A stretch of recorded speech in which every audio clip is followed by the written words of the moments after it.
Look at these little beauties. This is the Cuccio Colour. The Americans, they call it Colour instead of colour, but we call it colour.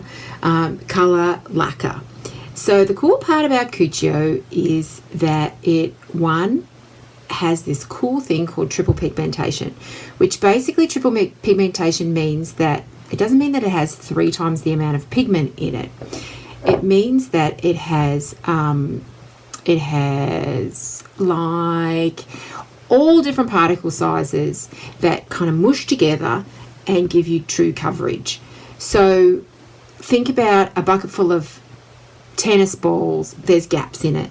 And then a bucket full of ball bearings, they're in there, but there's spaces in between. And then a bucket full of sand.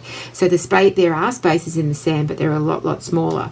So what Cuccio do is get pigment in all different sizes like that, and they put some ball bearings, and they put some tennis balls, and they put some sand, and they all fill the gaps, so there is less gaps.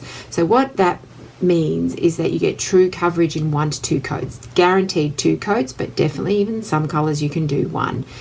Ideally, remember, when you're mixing polish, you should never do this. Why? Because as the polish goes down, there is oxygen in there, and then the oxygen mixes with the polish and thickens it up.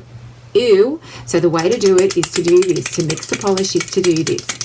Another good idea is just to have it upside down for a little bit, and then the pigment goes to the top, and then you bring it down, and then you roll it like this. Inside polish, there is a whole lot of solvents, and the solvents evaporates every single time you open the polish bottle. This is a true fact. It's science. And so you want to keep the bottle open to a minimum to keep the best long wear of the polish.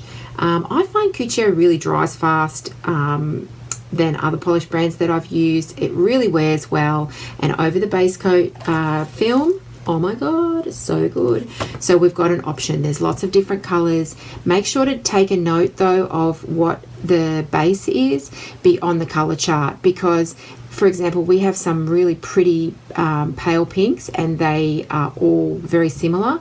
And one is opaque, which means you can't see through it. One's shimmer, which you can see through it and has a bit of sparkle to it. Neon, this one, that's why I've got this one, it's one of my favorite colors. It's called, oh, what's it called? It's so gone from my head. Eye Candy in Miami. And this is a neon. And neon, by nature, is transparent. So you will never get this color true. It will always have some sort of transparency to it. And but you can put extra coats, of course, to build the color if you want to, or do a coat of white and then this color. It's still awesome, but to get that neon factor, they have true transparency. They have a little bit of transparency. We have some amazing glitters. This one here is another one I want to talk to you about. It's called Out of This World, and this is a not true glitter. It's like a feature top coat glitter, so you can put this on, which is matte. I mean, not matte. A solid color, and then put a coat of this over the top. So gorgeous. Anyway, so these videos are just going to be me, so sorry. Yeah, so Cuccio Colour, really good value, awesome wear, kind of love them.